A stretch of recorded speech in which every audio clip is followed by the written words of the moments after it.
You think your neighborhood is safe until three men in suits stroll down your street in broad daylight, clipboards in hand, acting like they own the place. It wasn't a prank, and it sure wasn't a coincidence. The moment I realized what they were really after, my 12-year-old daughter, the instincts I'd buried since leaving the Navy SEALs, came roaring back. Before we dive in, comment which country you're watching from. Let's see how far this story travels. My name is Gavin Mercer. I live in Silver Creek, a suburb outside Portland that was built without an HOA by design. That freedom was the reason I chose this place when I retired from the teams. After losing my wife to cancer, my mission became simple: raise my daughter Emma and give her the stability I never had.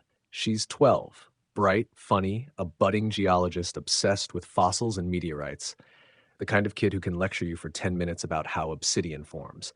My world revolves around her. That's why the letter in my mailbox made my blood run cold.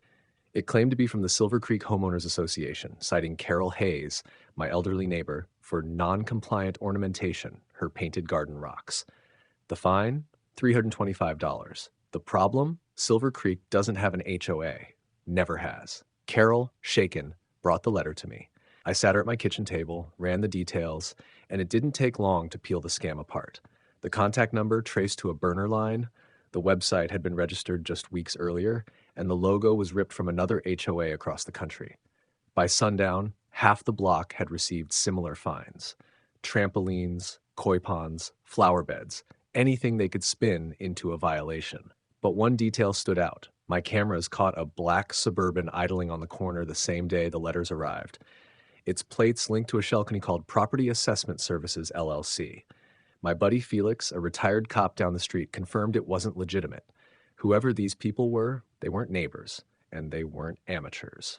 And then it escalated. That afternoon, while kids walked home from school and gardeners trimmed hedges, three men in cheap suits marched up Carol's porch. The leader carried a binder and spoke with authority, asking about compliance checks. Then his eyes flicked toward my house. "Is the Mercer girl home?" he asked. That was the moment I knew. This wasn't about money. It was about my daughter, and they'd just made the biggest mistake of their lives. I didn't waste a second. The moment that man asked about my daughter, I was already moving across the yard. My boots hit the pavement hard enough to make him look up, clipboard frozen midair. "Excuse me," I called, voice low and sharp. "You want to repeat what you just said?" The other two turned, surprised. Their sunglasses couldn't hide the fact that they weren't locals. Their ties were cheap, shoes dusty, and one still had a prison yard tattoo peeking out from under his cuff. These weren't HOA volunteers. They were predators playing dress-up. Carol shrank back into her doorway, eyes wide. "They said they were from the neighborhood board." "There is no board," I cut in. My stare stayed on the leader. "Now, why are you asking about my daughter?" He tried to recover with a smirk. "Standard compliance. Just making sure everyone's accounted for." "Accounted for?" My hand curled into a fist. "She's 12. You don't account for my kid." The tallest one shifted his weight, stepping off the porch like he was trying to flank me. My years in the teams had taught me to notice the smallest cues, the angle of his hips, the nervous twitch in his hand near his jacket pocket. They weren't just bluffing with fake paperwork. These men were dangerous.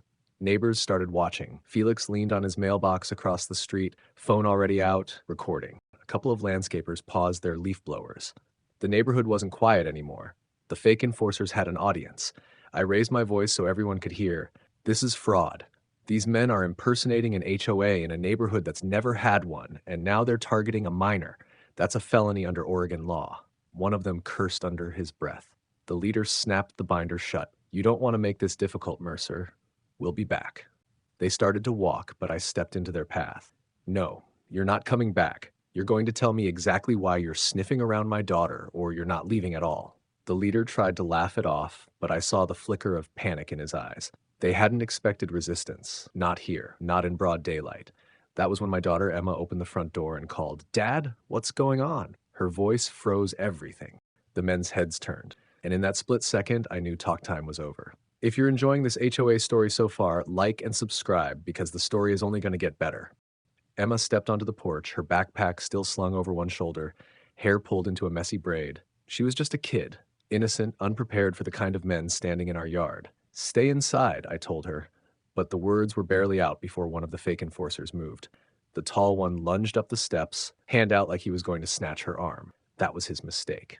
I crossed the distance in a heartbeat. My shoulder slammed into his ribs, sending him sprawling down onto the grass. The other two shouted and rushed forward, trying to grab Emma. She screamed, high, sharp, terrified. And that sound flipped a switch inside me I hadn't felt since deployment. No hesitation, no mercy, just precision. The leader reached for her wrist. I caught his arm mid-swing and twisted, hard. His knees buckled as I drove my boot into the side of his leg. Cartilage snapped like a dry branch. He went down screaming, clutching his knee. The tattooed one tried to come from behind, aiming to pin me. I dropped low, spun, and hammered my elbow straight into his kneecap. The joint shattered under the force, and he collapsed, howling and writhing in the gravel. 2 men down, both crawling. The tall one I'd tackled tried to rise, but I was on him before he could. My hand grabbed his collar, yanking him forward, and I slammed my knee into his thigh. He screamed and collapsed too, unable to stand. All 3 were on the ground now, rolling, clutching ruined legs. My daughter was frozen on the porch, eyes wide, tears streaking her cheeks. I looked right at her and said firmly, "You're safe. They're not going to touch you." Neighbors poured out of their houses, phones recording. Someone shouted that police were on the way. The men on the ground tried to protest, mumbling about just doing HOA business, but their badges and binders were scattered, flimsy plastic props exposed for everyone to see. I crouched down beside the leader, his face twisted in agony. "You picked the wrong house," I said quietly. "You don't ever come near my daughter again. Crawl away if you can." And crawl they did. Pathetic. Broken figures dragging themselves toward the street as sirens echoed in the distance. Blue and red lights cut across the street as 2 squad cars pulled up. The officers jumped out, weapons at the ready, but the scene didn't need much explanation. 3 so-called enforcers lay in the dirt, howling, clutching their shattered knees, unable to stand. Emma clung to me, safe, while my neighbors swarmed forward. Shouts rose from every direction. "They tried to grab his daughter. Check their badges. They're fake." We saw the whole thing. Phones were out, recording every detail. The officers moved in quickly, snapping on cuffs, dragging each man across the asphalt as they screamed.